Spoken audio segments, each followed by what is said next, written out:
మన బాడీ లోపల ఉన్న వేస్ట్ని అండ్ మన బ్లడ్ లోపల ఉన్న వేస్ట్ని తీసేసే ఆర్గాన్స్ని మనం ఎక్స్క్రేటరీ ఆర్గాన్స్ అంటాం.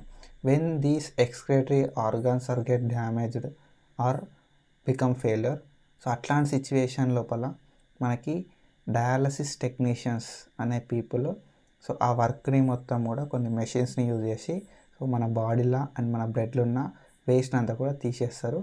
సో దాన్నే మనం రీనల్ డయాలసిస్ టెక్నాలజీ కోర్స్ అంటాం. హే buddies, this is Jatin. Welcome back to Analytic Tutor.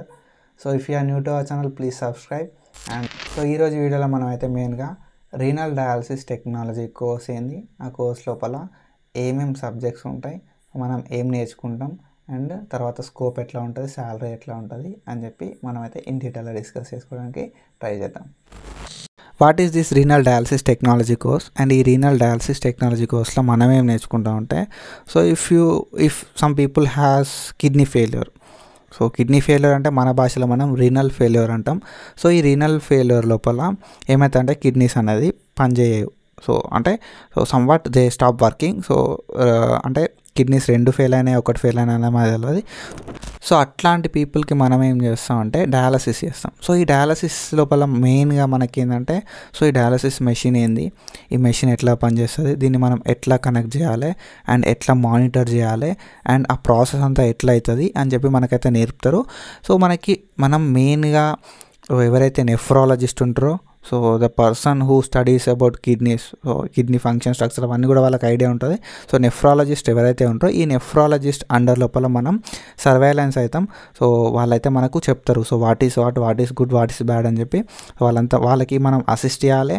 And so ఒక కేస్ ఉంటే సో దానికి మనం అన్ని అరేంజ్ ఎట్లా చేసుకోవాలి అని చెప్పి అన్నీ అయితే మనకి కోర్స్ లోపల నేర్పుతారు. So the main aim of this renal dialysis technology courses, so ఎవరైతే రీనల్ ఫెయిల్యూర్ ఉంటుందో వాళ్ళని మనం సేవ్ చేయాలి. అండ్ కొన్ని పాయిజనింగ్ కేసెస్ ఉంటాయి, ఓకేనా. సో పాయిజనింగ్ కేసెస్ ఉన్నప్పుడు సో మన బాడీలో ఎక్కువ డిపాజిట్ కాకుండా, సో ఆ బాడీలో డిపాజిట్ అయింది కూడా, బ్లడ్లో డిపాజిట్ అయింది కూడా ఏదైతే పాయిజన్ ఉంటుందో ఆ పాయిజన్ని బయటికి పంపడానికి మనం డయాలసిస్ అనేది చేస్తాం. This is about the dialysis. మనకి కోర్స్ లోపల మొత్తం కూడా లైఫ్ సేవింగ్ స్కిల్స్ అయితే నేర్పుతారు. సో సింపుల్గా చెప్పాలంటే ఒక kidney failure, chronic kidney failure ఉన్న పేషెంట్ ఆయన లైఫ్ క్వాలిటీని ఎట్లా ఇంప్రూవ్ చేయాలి అని చెప్పి అయితే మనం ఈ కోర్స్ మొత్తంలో నేర్చుకోవడం అయితే జరుగుతుంది. When it comes to education qualification, renal dialysis technology pursue చేయాలంటే మనకి ఎడ్యుకేషన్ క్వాలిఫికేషన్ ఏం కావాలనే విషయానికి వస్తే మాత్రం 10+2 అయితే కంప్లీట్ కావాల్సి ఉంటుంది. 10+2 లోపల మనకి మెయిన్ సబ్జెక్ట్స్ అయితే బాటనీ, జువాలజీ, ఫిజిక్స్, కెమిస్ట్రీ అనేవి ఉండాల్సి ఉంటుంది. అండ్ కొన్ని ఇన్స్టిట్యూషన్స్కి లైక్ నిమ్స్ అండ్ అదర్ ఇన్స్టిట్యూషన్స్కి అయితే ఎగ్జామ్ త్రూ అయితే ఉంటుంది, సపరేట్ ఎగ్జామ్ త్రూ. మనకైతే ఎంసెట్ త్రూ అయితే ఉంటుంది కొన్ని institutions like NIMS and other అయితే. సో కొన్ని కాలేజీలు అయితే వాళ్ళ ఎంట్రన్స్ టెస్ట్లు అయితే పెడతారు. సో ఆ ఎంట్రన్స్ టెస్ట్ల బేస్డ్ అయితే ఈ సెలెక్షన్ ప్రాసెస్ అయితే తీసుకుంటారు అండ్ ఈ అడ్మిషన్ ప్రాసెస్ అయితే డిపెండ్ అయి ఉంటుంది. సో ఒకసారి రీనల్ డయాలసిస్ టెక్నాలజీ కోర్స్ చేద్దాం అనుకొని, సో ఇందులోపల ఏమేమి కోర్సెస్ ఉంటాయి అనే ఐడియా లేకపోతే సో ఇప్పుడు క్లారిటీ వస్తుంది. సో ఫస్ట్లీ మీకు ఏంటంటే బేసిక్ థింగ్స్ అయితే నేర్పుతారు, like human anatomy, human physiology, ఓకేనా, బయోకెమిస్ట్రీ. సో ఎట్లాంటి బేసిక్ థింగ్స్ అయితే థియరటికల్గా నేర్పుతారు. సో రీనల్ ఫార్మాకాలజీ అనేది కూడా ఉంటుంది, అన్నీ కూడా నీకు థియరటికల్గా నేర్పుతారు. And when it comes to practical, నీకు హీమోడయాలసిస్ అంటే ఏంది, పెరిటోనియల్ డయాలసిస్ అంటే ఏంది అండ్ దాని ప్రాసెస్ ఎట్లా అండ్ ఆ ప్రాసెస్కి మనం ఏమేమి ఎక్విప్మెంట్ తీసుకుంటాం అండ్ ఆ ప్రాసెస్ ఎట్లా చేస్తాం అనేది నేర్పుతారు. అండ్ దాంతో పాటుగా మనకి patient monitoring, patient care and how to connect this monitors అనేది అంతా కూడా మనకి నేర్పుతారు. అండ్ దాంతోపాటు ఒక డయాలసిస్ యూనిట్ని మనం ఎట్లా సేఫ్గా పెట్టుకోవాలి అనేది నేర్పుతారు. పేషెంట్ రైట్స్ ఏంది అండ్ మెడికల్ ఎథిక్స్ ఏంది అనేది కూడా మనకి డీటెయిల్గా అయితే నేర్పడం అయితే జరుగుతుంది. So at the end of the year so నీకైతే పక్కాగా అన్నీ కూడా క్లారిటీ వస్తుంది. సో ఎట్లా పేషెంట్ని మెయింటైన్ చేయాలి, డయాలసిస్ ఎట్లా పనిచేస్తుంది, ఈ యూనిట్స్ అని ఎట్లా ఉంటాయి, ఇన్ఫెక్షన్ కంట్రోల్ ఏంది, థియరటికల్గా ప్రాక్టికల్గా you will become a pro. So what are the skills required for pursuing this BSc renal dialysis technology or dialysis technology course. ఏంటి అంటే నీకు డీటెయిల్డ్ అబ్జర్వేషన్ స్కిల్స్ ఉండాలి ఫస్ట్లీ, ఓకేనా. సో అబ్జర్వేషన్ స్కిల్స్ అనేవి ఉండాలి.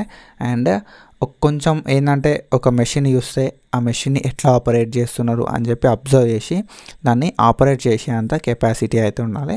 అండ్ దాంతో పాటుగా స్ట్రాంగ్ కమ్యూనికేషన్ స్కిల్స్ అయితే ఉండాలి, ఓకేనా. సో పేషెంట్ అటెండర్స్ తోటి, ఓకేనా. సో వాళ్ళ రిలేటివ్స్ అందరితో నువ్వు కమ్యూనికేట్ చేయగలగాలి, పేషెంట్ కండిషన్ని చెప్పగలగాలి కాన్ఫిడెంట్గా. సో దట్ నీకైతే public speaking skills, communication skills అనేది బెటర్ ఉండాల్సి ఉంటుంది, ఓకేనా. దాంతో పాటుగా నీకైతే ప్రాబ్లమ్స్ సాల్వింగ్ స్కిల్స్ అయితే ఉండాల్సి ఉంటుంది. సో ఎంత సిచ్యువేషన్ లోపలైనా కూడా క్విక్ డెసిషన్ తీసుకొని అండ్ ఒక ప్రాబ్లం వస్తే ఆ ప్రాబ్లమ్ని మేనేజ్ చేసే స్కిల్ అయితే ఉండాల్సి ఉంటుంది.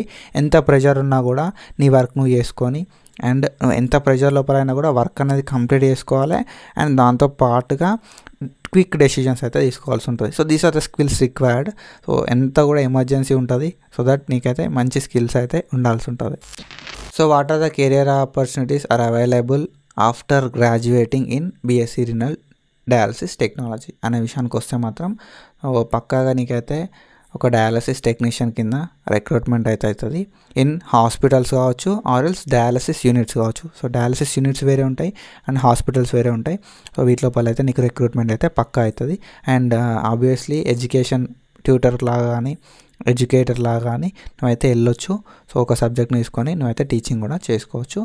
అండ్ దాంతో పాటుగా నీకు క్లినికల్ కోఆర్డినేటర్ అంటే డయాలసిస్ ఎవరైతే చేస్తారో ఆ ప్రొసీజర్స్కి అసిస్ట్ చేసేలాగా మనం వెళ్ళొచ్చు, ఓకేనా. ఓన్లీ ప్రొసీజర్స్కి అసిస్ట్ చేసేలా వెళ్ళొచ్చు.